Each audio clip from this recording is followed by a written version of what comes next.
Finally, nagsalita na si Ann Curtis tungkol sa matagal nang napupunang bukol sa kanyang leeg, kung saan marami ang nag-aalala sa kanya dahil dito. Matatandang noong una itong napansin ng netizens ay tila doon lang din na alarma si Ann. Sabi pa nga niya sa comment noon, "Hello, gusto ko lang magpasalamat. Alam nyo na kung sino kayo, lalo na dito sa Facebook community."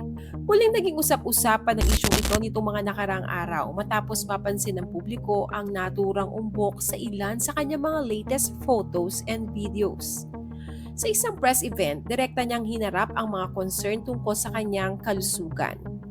Gayunpaman, malinaw na ayaw niyang ibahagi sa publiko ang eksaktong detalye ng kanyang pinagdaraanan. Ayon kay Ann, "It is not something I would like to talk about. I would like to keep things I am going through privately." Gayunpaman, nais pa rin niyang tiyakin sa mga taong nag-aalala para sa kanya na okay naman siya. Dagdag pa niya, "But to anyone concerned, I am doing okay." Hindi man niya ididetalye kung ano ang eksaktong dahilan ng napansing pagbabago sa kanyang leeg. Ibinahagi naman ni Ann na matagal na niyang binibigyang priority ang kanyang kalusugan. Ayon sa mga ulat, regular siyang sumasailalim sa executive check-ups at ginagawa na niya ito mula pa noong siya ay 30 years old. Hinikayat din niya ang publiko na pakinggan ang kanilang katawan at huwag ipagwalang bahala ang kahalagahan ng regular medical check-ups. Sa ngayon ay ito ang mahalagang mensahe ni Ann sa fans at sa mga taong nag-aalala sa kanya. "I am doing okay." You're So, doing well, and that's you're why. really healthy. Yes, and I think it's very, very important that you listen to your body. Yeah.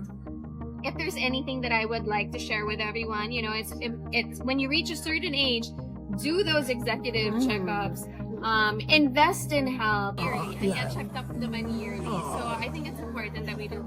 Yes. Sinasabi nila antayin mo mag-40 ka pa, ganyan. But I started as early in my 30s. So, yeah. Especially now. Ano? Hindi mo na masabi. Yeah. May mga nakapansin doon sa, parang sa neck mo daw, parang Oh, yeah. It's not something I'd Oh, like to talk about. okay. I'd like to keep anything that I'm going through private. But for anyone that has any concern about Yeah. me, just know that I'm okay. Yeah.